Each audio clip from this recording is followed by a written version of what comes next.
Hello, it's me, Jay, your GM. I use he, him. I'm Air. I also use he, him. I'm Embers Tide. I also use he, him. I'm Matt. I also use he, him, and if you pause long enough, I will be the last one to speak. Yay!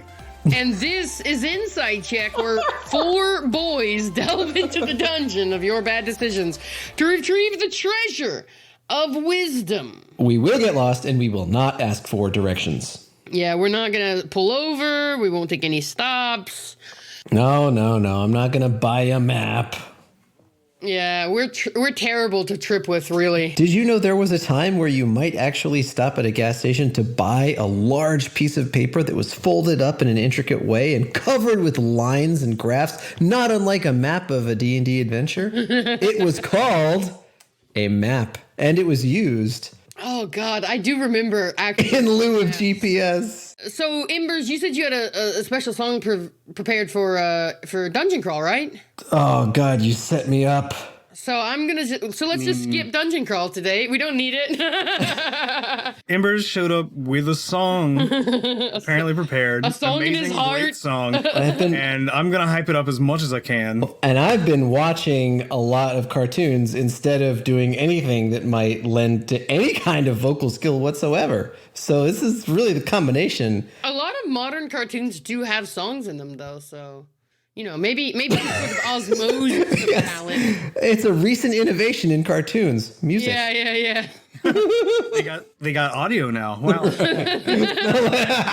When I was a kid, they didn't even have color yet, much less audio. Talkies. Yeah. Matt Willie and his whistling on the steamboat. Oh, man. How does he do it? Well, y'all, back in my day, we didn't have these fanciful colors and all this dag-nabbit noise. We were happy just to have 20 frames in a second. It'd be hard to recreate this on a podcast because it'd just be a lot of background music and there'd be word placards that you wouldn't be able to see. But no, all of what you've said is true. So I'll try to kick us off. Life is like a torture game. Dungeons, monsters, Tasha's cauldron. Please explain. Subclass rosters. Learn Dunamancy. Your bard is fancy. Dungeons, woo! Every day we're crawling in some dungeons. Woo, woo. Tales of failing skill checks in that cauldron. The danger lurkers find you. The tomb of horrors will meet grind you. What to do? Just crawl into some dungeons. Woo! Every day we're clearing out those dungeons. Woo! Treasures, owlbear's curses, and Tasha's cauldron. Woo! I don't know if there was a woo there. You know, you can never go wrong with a little woo-oo. Yeah, exactly right. Hey, very nicely done, by the way. Yay, Embers. Brilliant wordplay. You know, I thought I might have just been setting you up, hyping it up too much, but I know... I was charmed. I should have known better. It's been a while. You always exceed my expectations. Thank you. I was charmed. I was delighted. I was given a childlike sense of play. Ooh, still a failing score from the Russian judge, but what you gonna do? I do know that Lin-Manuel Miranda is on the new DuckTales. Did he do the theme song for the new DuckTales? He did not. Oh, damn, because it would only reinforce my theory that Embers is secretly Lin-Manuel Miranda. You know, as a semi-pro LMM stalker, I really appreciate that sentiment. It helps me a great deal. I will quote that and put it on my shrine, which is mostly made of animal hair, but it passes as human hair, so I kind of just go with it. That is deeply distressing. And you know what else is distressing? The fact that we haven't started crawling in any dungeons yet. So I want to hype an item I've been using in my D&D games lately, a hot new tool I use all the time. Oh boy. It is the Magic Item Price Checker. I use this all the time. It is a website called 5emagik.shop. And basically it will generate you random magic item shops. You can like click town, large town, village, hamlet, that, you know, like it scales up and down. And then as you, it'll create like roll tables basically, and then it'll roll on the magic item tables, and it has like prices for all the magic items. And so it'll generate you a shop that's like ready to go for your players as soon as they walk in the door. And it has a handy price check tool where, so let's say my player's like, hey, in my downtime, I want to go get this really cool sword or like a +1 armor. I can just go into the price check, search up the item, see what the price they have recommended for it. And then, of course, as DM, I have sort of like executive oversight. So if I was like, oh, no, I don't want them to have this. This is too powerful, in my opinion. I'll up the price a little bit. Or if I think, oh, this is probably too much actually for what this item does, I can lower the price a little bit.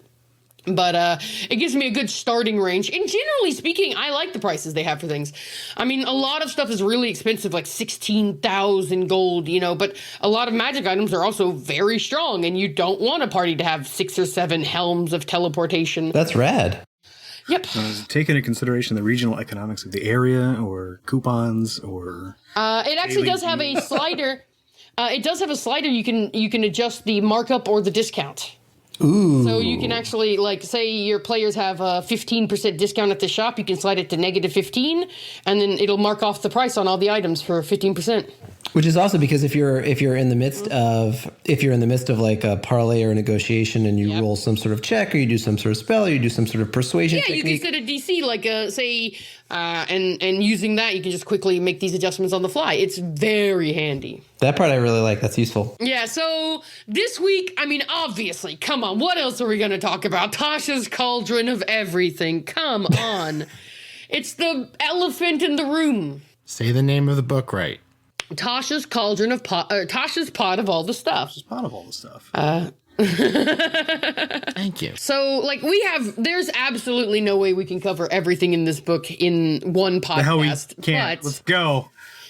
Let's go. Come on. But let's Tell me what I can't do. Custom Origins, chapter 1. So, Custom Origins. Let's start right there. Of course, this is WotC making their first pass at a long-term fix for the game. Some of the problematic elements of the game where Origins kind of have a lot of inbuilt connotations. They did a bunch of errata lately to remove all the negatives. Now you have the ability to move your positives around as you wish. You can also trade out skill proficiencies, which I really like, because, like, why does my elf come out of the womb knowing how to use a longbow? That doesn't make any sense to me. But I can now swap my longbow proficiency for any other weapon, so I can now make that a story beat in my character's life. Like, oh yeah, they went to this mentor and learned how to use the whip, and that mentor was named Ted Lasso. Ted Lasso. Oh, I see what you've done here. That hot new Apple TV show, Ted Lasso. Did we pick up a sponsor that I'm not aware of? There was an exciting TikTok I saw the other day. That was like, hey guys, D&D fixed racism. But because now you can just ignore it.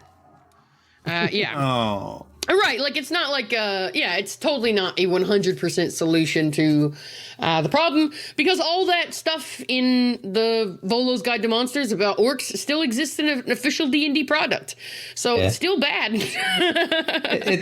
It's hard. They've written themselves into a deep corner, and for what it's worth, my opinion, I guess, is that this is a good choice. I think maybe they oversold it a little bit leading into the release of the book. I'm so glad that the internet finally gets the opinion of 4 white guys on racism. Guys, not only did Wizards of the Coast solve racism, so did we. We will take our pats on the back and awards. Yeah. A Nobel Peace Prize is in the mail, I assume. I get what you mean, though. Like, when the whole issue was flaring up and people were making a big issue about the, connotations of sort of bioessentialism in D&D, they did kind of come out like, oh, don't worry, wink. Yeah, like we got this. Yeah, we're on it. This is going to And the be all actual better. solution is like a Band-Aid more than it is a cure. But Sure. Trying, I guess. yeah, it's good to see progress in these areas, and it's good to see people listening. I mean, there are tons of evidences that the creative staff at WotC, at least, is listening right now. For example, one issue I heard a lot about was prosthetic limbs from Eberron requiring an attunement slot. And that was eroded out. So now you can have prosthetic limbs and it doesn't cost you anything. It can just be a part of your character. They also were listening to about a bunch of stuff on Vishtani. They went back and edited it. People came back with more corrections that should be made on Vishtani. They went back and made a second errata on it. So, there is proof that WotC is trying. They are certainly making strides, but obviously there's a long way to go to fix this game. Probably more than can be done in this edition. We really need a clean slate, kind of. Yeah, really. which is really hard to do in this long-form, incremental, edition-based storytelling that happens to be in hardcover publishing. Right, and also when you're in the middle of one of your most successful editions ever. Totally. Hard to pull the rug out from under that. Would it be the right thing to do? Yes. Would it be a thing a corporation would do? Nah. But anyway. Okay, but so changing your subclass. Oh, yeah, that's cool. Origins. If you want to do it. Talk with your DM. Figure out how you do it. The end. Like, that's... I mean... Yeah, they're very much stuff like that people were already doing, but now it's just like in a book. It's quote-unquote official. Yeah.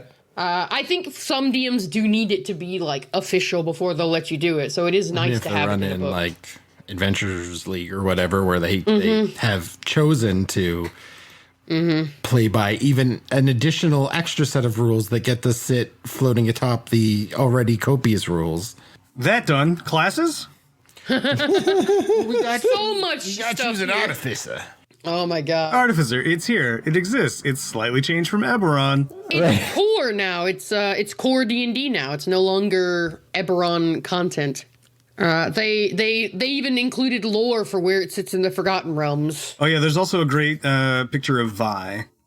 Oh yeah. Artificer block. Yeah, on top of the lightning train or whatever it is. It must be nice to be a lead rules designer for D&D. Get your character art in the I want to know game. more about Vi. Like, does anybody know if like Vi was like one of J. Craw's characters from before times, or was Like she, a home game kind of thing? or did she just show up in Ravnica for the Ink game? Who knows? Not me. I mean, if you were Jeremy Crawford or Christopher Perkins, would you not want to take an opportunity to immortalize one of your characters from when you were? Oh hell yeah! I would Kidding have. me? I would. Every art note would be like, and this is my character. Please. Yeah, right. Yeah. OC do not steal. OC do not steal. But her Eldritch cannon looks like a cockatrice. Armorer got a little bit of a nerf, but it's still really good. Couple new infusions, including Mind Sharpener, which I really like. I did not think that was going to make it to release, and it did. It's a little bit too good. Like I was even in D&D Beyond Discord today, like asking people. I was like, so you can infuse this infusion into a robe or a piece of armor, and it gives you. If you fail a concentration check, which is a con save, for a spell that you're concentrating on, you can use one of the 4 charges of this thing to just make it. It's not like like advantage or anything. You just it's not a D4 to the roll. It's just like you succeed. It's like a ring of evasion for concentration, effectively. And I mean for any When you frame it artificer- like that, it's super fair. Yeah. For any, I feel like it's a little too beefy, but hey, they approved it, so whatever. recharges D4 uses at dawn, but I'm like, it's an infusion. If I just keep another set of armor around, can I just infuse it again in the morning and get all 4 uses back? Sure. And I was like, I took it to D&B Beyond Discord, and they're like, Hey, Air? Yeah? There's a lot of little things in this book that make me think that maybe we think about D&D more than the people who make it do. but not in like a flattering statement. Yeah, no, that was like, Air will never get through this if you decide to go off on every fucking thing you think is cool. Yeah. No. I fully mean that they have fucked up a couple things, but it's fine. I did want to say a couple of things about armor in the changes. It doesn't have the shield spell anymore. Which is good. Which is fine. It wears heavy armor, maybe a bit too much. And the defensive field thing that the Guardian armor gets, where I looked this up today because I have a player who was playing the old version, where it used to be as a bonus action, you got temp HP equal to your level. Every round you could do. Yeah, that was obscene. And now it's equal to your proficiency uses a day, which I don't know if that is too little. I don't know. My armor friend is currently level 3 temp HP, 20 temp HP. Oh, sorry. I thought it was getting 20 at temp HP, like proficiency number times or what have you. No, okay. No, it's level proficiency number times. Oh, okay. Okay. It's fine. I like that they're tying everything to proficiency. It does make things kind of bad at level 2. Well, yeah, but like for a lot of those things, it's still like twice a day. Barbarians. Oh, I wasn't done with Artificer, but listen, we don't have time. All right. I'll say it so fast. I wish some of the infusions didn't step on the steeds of the subclasses. Yeah, I agree. Okay, I'm done. You can. Let's not do that. I don't want you to sound like you've been taken hostage. Listen, just read the prepared statement. How great everything is. Yeah, absolutely. I do think that, especially stuff like homunculus is very similar to the battlesmith's pet, right? Even the stat blocks are very similar. Yeah, instead of a bigger. It has a lot. The homunculus has a lot less HP. Oh yeah, I mean it's. I mean it's a robo familiar, right? Essentially, it has a few more things, but. Yeah, for sure. I like that the Artificer is core now. I hope that they add it to the SRD at some point. Give people one free Artificer subclass. Come on, wizards. Suck it, you get Alchemist. You feel good? Monkey's Paw activated. That's better than nothing, yeah. I do feel good, actually. Okay, but I actually want to get into the other classes because then we get to start talking about optional class features. Oh, yeah. Caliente. Barbarian. Yes. Barbarian. You get some skills. You can move half your speed. Another interesting thing with a lot of these features, not all of them, but in the original UA, they replaced a lot of features. Now they just go hand in hand with what you already have. Right. So you're not losing a lot of... Sometime between when the Unearthed Arcana came out and now they realized, oh shit, maybe barbarians could just use more stuff. But I like giving barbarians a couple extra proficiencies, especially in barbarian skills, which are all very thematic for the barbarian. So like nature, animal handling. These things are athletics. Having them be really good at the skills that they get access to, I don't think undermines the rogue, because the skills are so drastically different from what the rogue gets access to. The barbarian's never going to supplant the rogues, being the skill monkey, but giving them a few extra skills is going to make them more able to contribute in role play scenarios, because now they can jump in and be like, oh, I'm good at this. I'm good at this. I can roll with the high proficiency. I'm fastest on the Ron syllable. We don't have time to nitpick at the silly way Jace decides to say form of the beast. Origin of the beast. Path of the beast.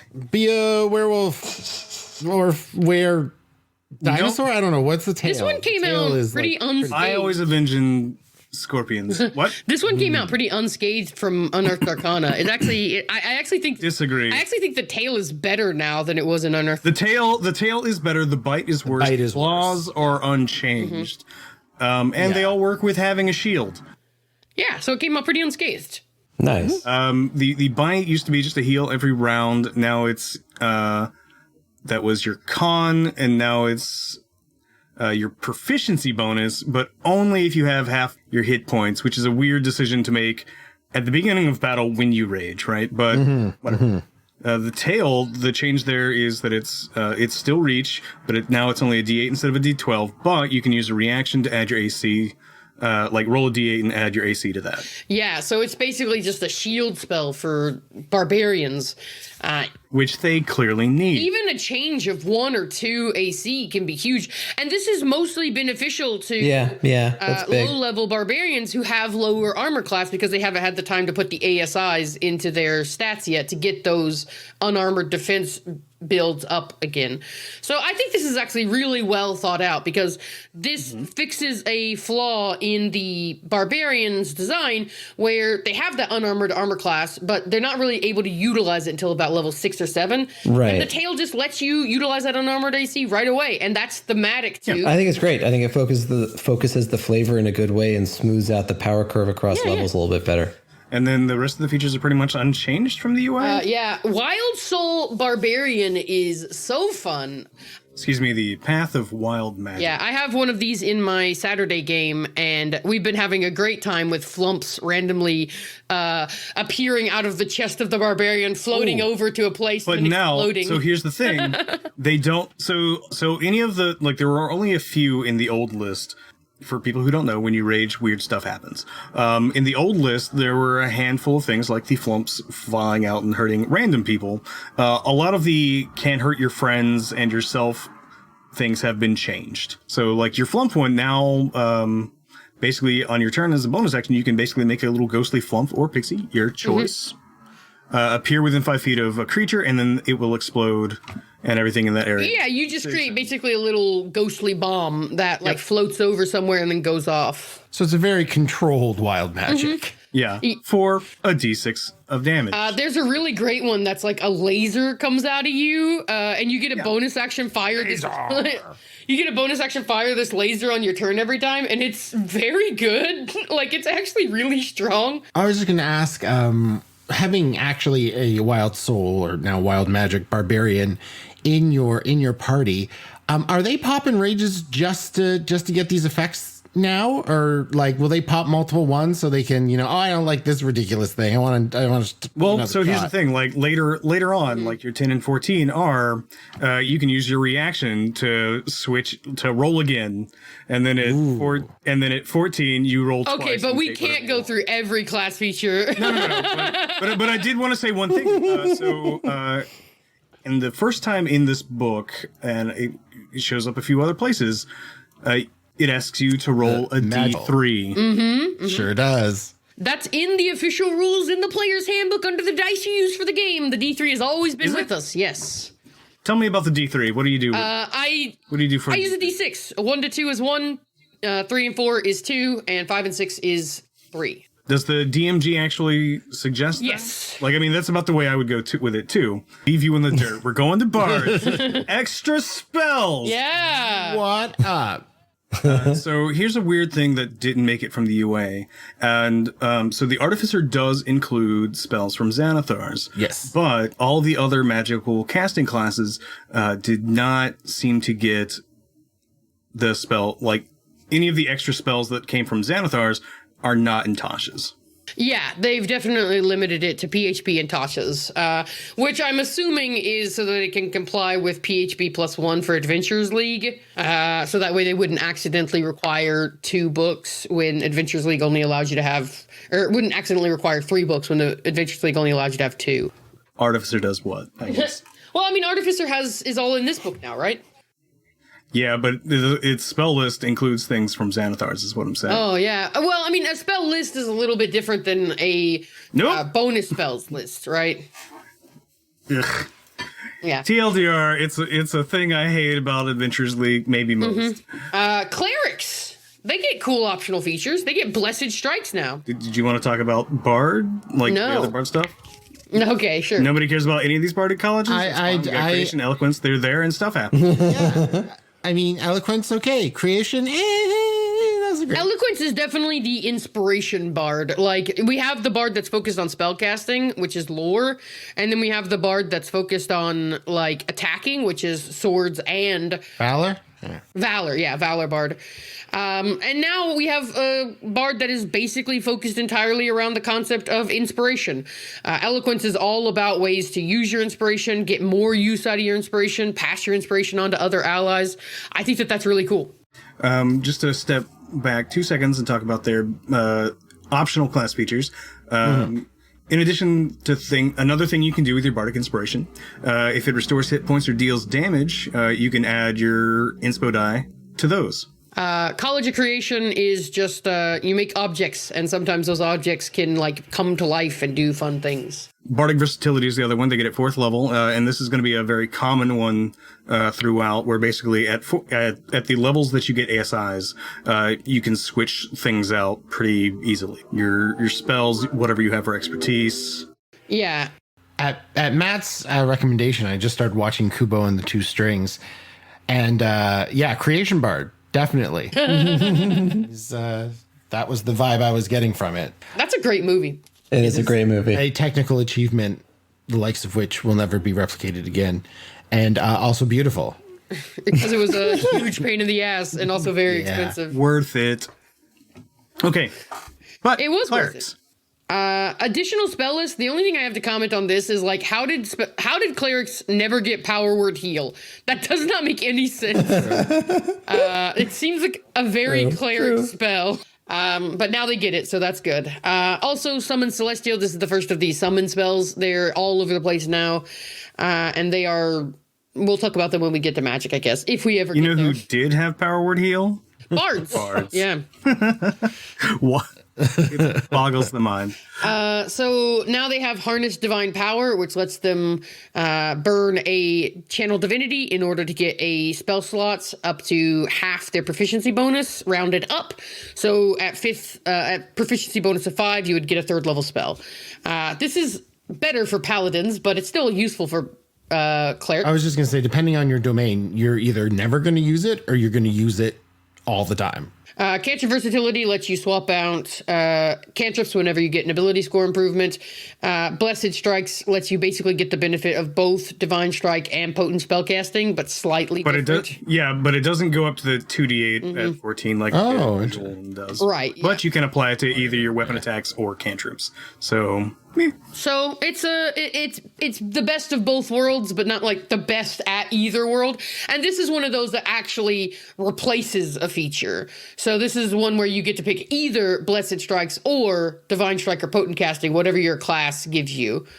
So this is one of those rare ones that is actually just like do I want to go to 2d8 eventually, or do I want to have it for both options? Do I want to be a mixed caster martial, or do I want to focus on my casting or my martial? And then you can make an informed choice. It's just more options, which I like. Other than that, we have 2 new divine domains. We have 3 domains. Yeah. The order domain. I got one of these in my game. I love the Order Domain's action economy. They have the ability, basically, whenever they heal you, you can burn a reaction and take an attack. And it is super cool because they can just like bonus action healing word the rogue, give the rogue a second attack to get sneak attack damage. It's very interesting, and it really changes synergies within the party. Very, very cool. Other than that, it's lots of like charm command stuff. They get the command spell for free, and they can do it as a bonus. Yeah, there's just lots of different stuff about and they can use it as like a bonus action a number of times. That's pretty neat. Any charming spell, enchantment spell, cool. I actually had my villain, like the main villain of the first arc, come out, and the player was like kneel, and this arrogant son of a bitch had to kneel down, and it was just their bonus action. They got to do their action to heal somebody. Very, very cool. All right. And then we have unity, peace domain. we have an official published name for this thing that is never going to be problematic. I really like where Peace Domain landed, actually. Yeah, I like what it became. It was a trial. I think the features of Love Domain were good. It was just the branding, and Peace Domain is much better. Absolutely love this yoga instructor with a glowing hand that serves as the exemplar of Cleric of Peace. I like how his face is tilted slightly to the side, like he's kind of confused why he's here, but he's a little smug. I think he's here to take your Starbucks card. You know what? He looks like the server at a very pretentious restaurant.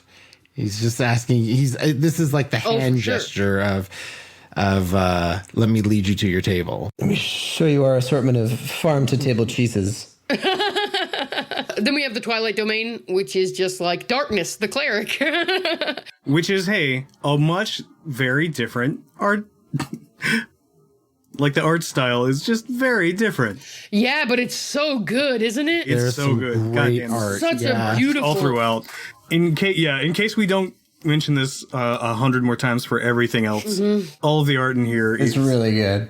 It's very solid. There is basically a dragonborn Oh, yeah, sheriff. the sheriff. Yes, it's so good. Somebody, I think it was Todd Kenrick was on a thing yesterday saying that was a nod to somebody, and I cannot remember who interesting. it was. What an amazing contribution to the podcast, Matthew.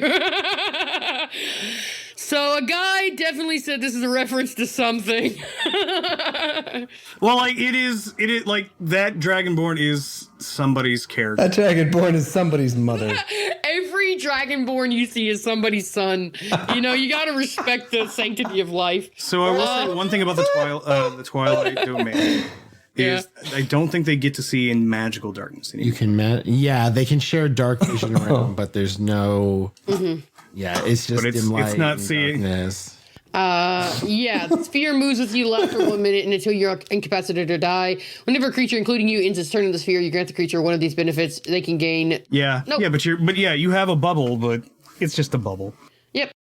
It's a very emo bubble. It's a darkness that only you can pierce through. Yep, Clark, it's a thing. It's neat. Druid. So optional class features, not much. We have some more spell spells. list. You can now use Find Familiar with your wild shape, which is nice. Oh, you know what they didn't? You know what they didn't include? The like burst familiar thing where you summon like 3 familiars. Oh, Flock of Familiars? Yeah. 800 owls. That's technically from a side product and is not core D&D. It's not like official rules. Whatever. That is from a... It's from like Galdir's, Not really. the thing that Galdir's tower is from and stuff. Yeah. Yeah, exactly. So druids, they have cantrip versatility. They have a spell list. Nothing wildly interesting on this one, except like Cone of Cold, Incendiary Cold. Circles we have in here. Spores Druid still sucks. Yep. Stars Still rocks. Stars is so good. Stars so is interesting. Very good. Basically, for proficiency uses a day of like guiding bolt, it's Free guy. free guiding bolt, but it's basically a cantrip at that point. It's 4d6 Yeah. at level 1. Right, right. Yeah. And then you have Circle of Wildfire, which doesn't get Fireball anymore. But it's still pretty good. Still a crime. Enhanced Bond I really like for Circle of Wildfire, and actually it makes them like a better Beastmaster than the Beastmaster, which is a very common trend. Listen, yeah, a lot of things make... Ooh. All the new summon spells make you a better Beastmaster than the Beastmaster. So long as constant. All 3 of these classes share the same new mechanic, which is giving you an alternative use for Wild Shape. Yeah. Which is, I think, kind of a trend going forward for druids, just because I think Wati has realized that wild shaping past a certain level is not that exciting anymore. So giving you more options on how to burn those wild shapes, because it is a core class feature. Yeah. So you want to be able to use resource it. that you have that otherwise you don't actually use unless You're a moon druid. that's what Yeah. you're focused in. Right, like there's always role play ways to use wild shape, like turning into a spider, sneaking in somewhere you shouldn't be. But like in the combat, you may not always have a very good way to utilize wild shape, and these subclasses give you ways to use that in the same way that Circle of the Moon makes wild shape good enough to use in combat and be effective. These subclasses make wild shape have new exciting uses that are also really fun. Which I think is great design, and it's really, really spicing up the druid world, in my opinion. These are some of the best druid subclasses. Some of the spiciest druid content I've seen in years. I'm gonna give you 10 minutes on fighter, and let's see if you can do it. I can do it in less than 10 minutes. Fighting style options, you just get a bunch of new, really cool ways to use your fighting style choice at level 2. At level 1. And these bleed over into other classes later that are very exciting. At 4th level, you get martial versatility. Can I just insert for a second? I'm not going to give you 10 minutes on fighter. I'm going to give you 10 minutes on blind fighting. That's generally where this is going to focus anyway. Please continue. You get martial versatility at 4th level, which is a really cool way to replace a fighting style, which is nice to have a canon way to do that. Obviously, DMs were already able to do that, but now you can have an official rule. Additionally, you can change out Battlemaster maneuvers, which is, to me, this feels a little bit harsh to Battlemaster maneuvers. I really think that you should be able to change those out on a long rest, or at least on each level up. But hey, whatever. I'll take anything we can get. Yeah, because Battlemaster's really hurting. There are a bunch of new Battlemaster maneuvers, which are all very, very good. To me, some highlights are Tactical Assessment, which gives you a lot of non-combat option uses for your Battle Mastery die.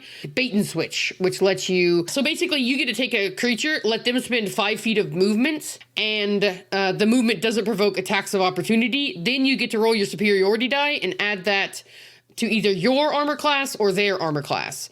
So effectively, you can take your wizard stuck in melee, get them out of melee, and then give them a boost to their armor class so that they can potentially survive getting out of melee. A really, really cool way to... This is some warlord shit. Hey, speaking of weird psionic nonsense. I just wanted to shout out Quick Toss because I do my whole action and then I chuck a dagger. Yeah, and it's the better 2-weapon fighting. Yeah, true, fair. You know, you can now do it with thrown, yeah. A bonus action to throw a weapon, but you get to use your main hand stats, so you don't need a fighting style. Yeah, exactly. We got 2 new subclasses, Rune Knight, Psy Warrior. Rune Knight is just a bevy of choices and options. You really only get 3 of them, or I think like 2 to 5 of them across your career, but they're all really game-changing, and they all have really interesting effects in and out of combat. The Psy Warrior, they've basically ditched the old psionics die mechanic, and they've switched over to a simple D6 die pool that is equal to your proficiency bonus. Interestingly, if you take multiple psionics classes, you get multiple pools. So they don't just like stack and negate. You just get 2 separate pools, which gives you a lot of options. But yeah, those psionic die can be spent to do really cool maneuvers in combat, or just for flat out bonus damage. Which is very nice, or damage reduction if that's. Except I think you can't. It's like, even though it's a pool, you can't control how much of the pool you dig into. It is just 1d6 at a time, I think. Yeah. You can't. Yeah, it's not one of those things where you can stack them up, sort of like Battle Mastery die. It is one at a time, very much like Battle Mastery die. You know, Rune Knight, which is the class that asked the question, is Rogue really the most bonus action starved class in 5e? The answer is no. It is this. An interesting thing that they've also done in this section on fighters is just to give you battle master build ideas. Yeah. Come forth, fools, and allow me to talk to you of the ways of battle mastery.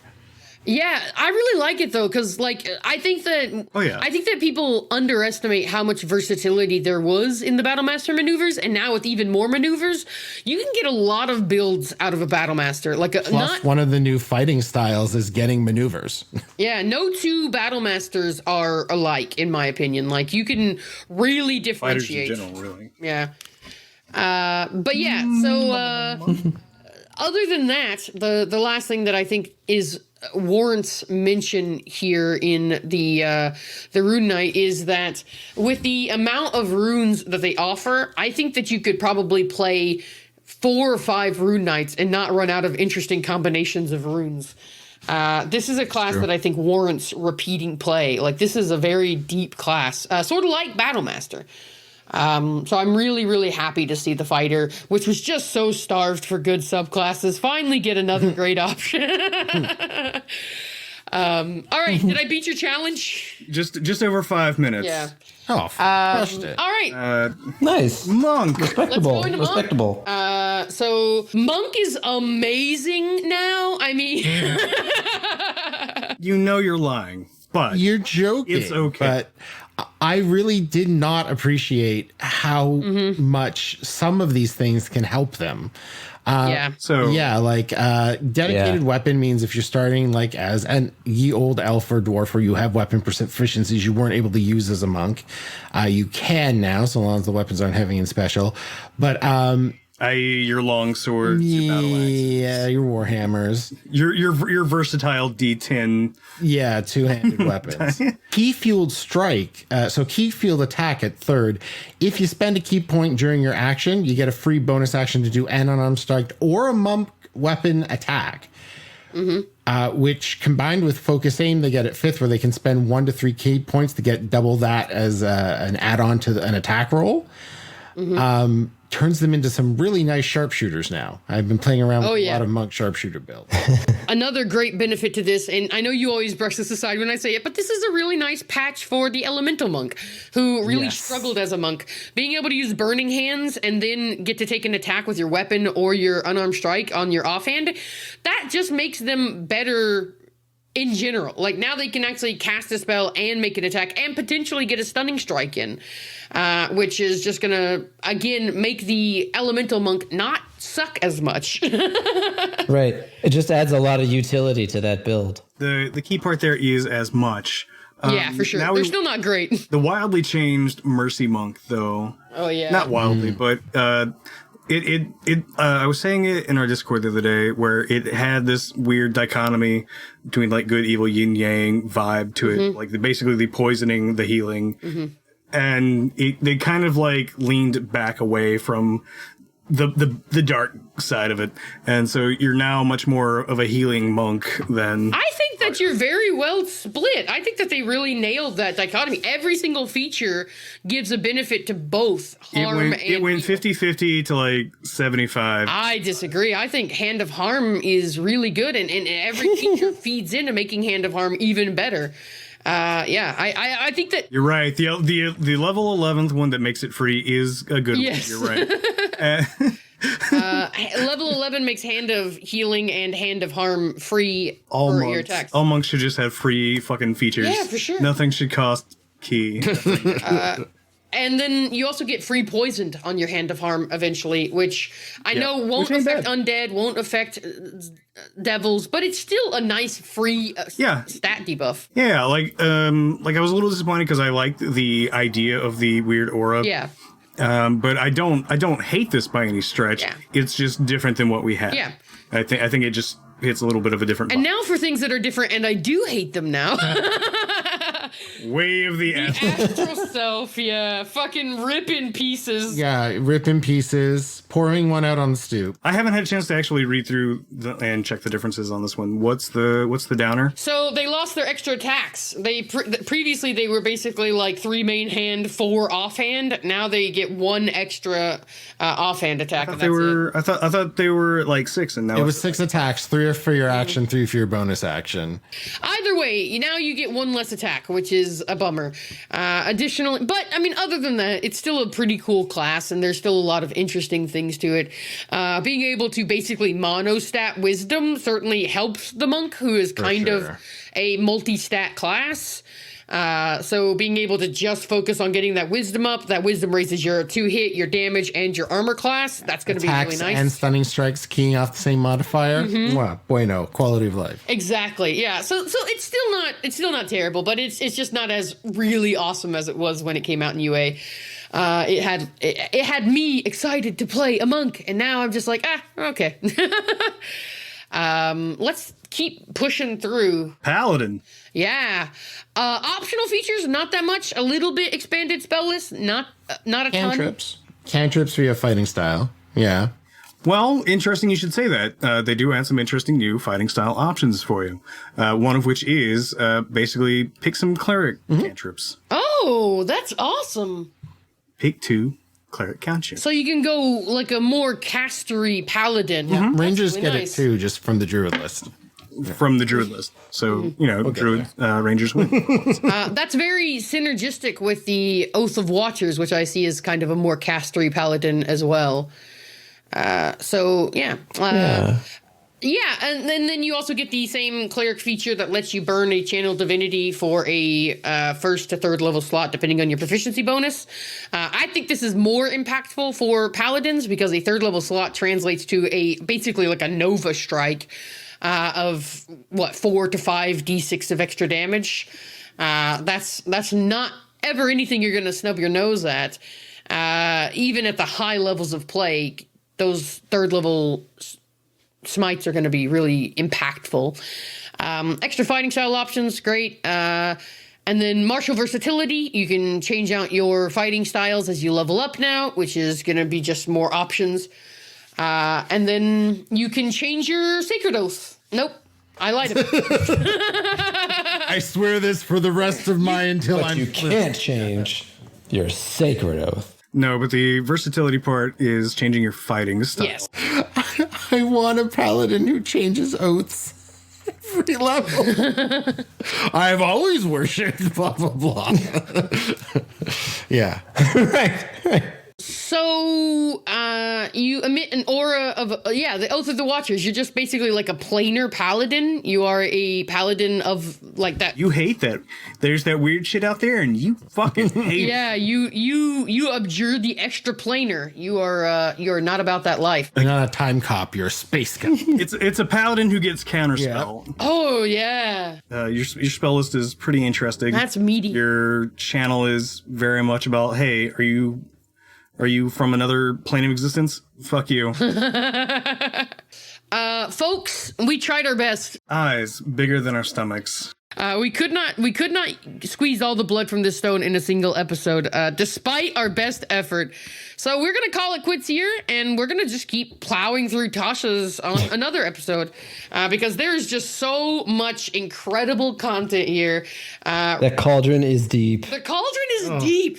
And so many people were like, I'm so mad about this. And I was like, everyone should be happy about it like me. We weren't. No. I maintain that we were not mad about anything. Just a little let down. You speak for your damn self. I was very mad about things. You're very. Oh, that's right, because we did not get to Rangers.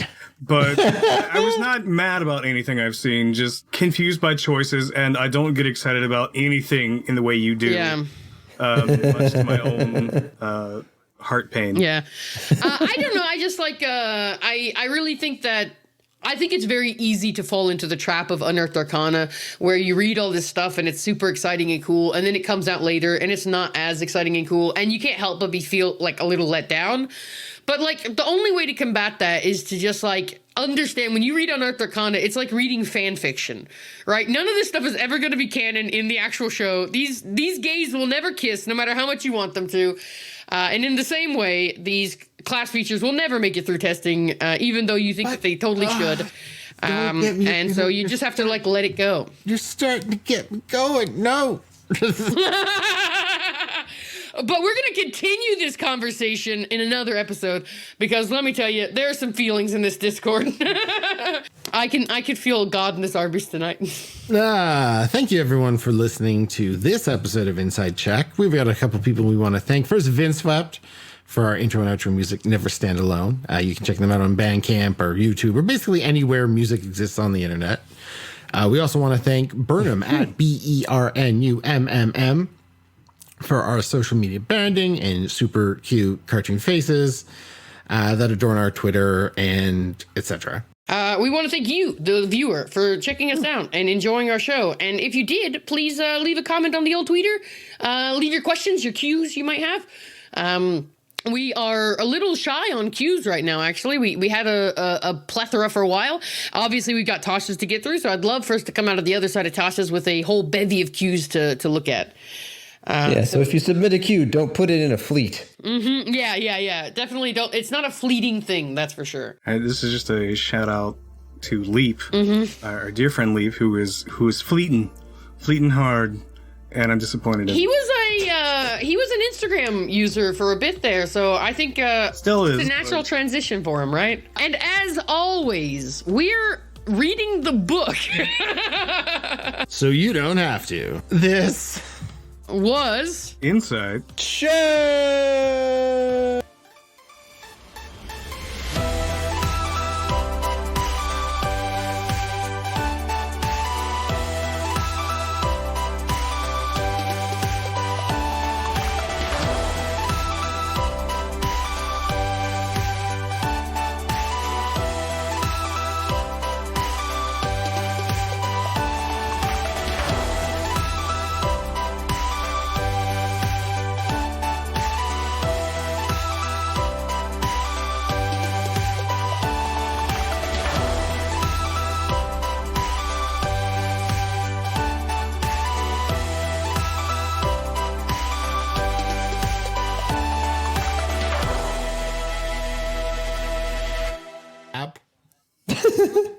Matthew?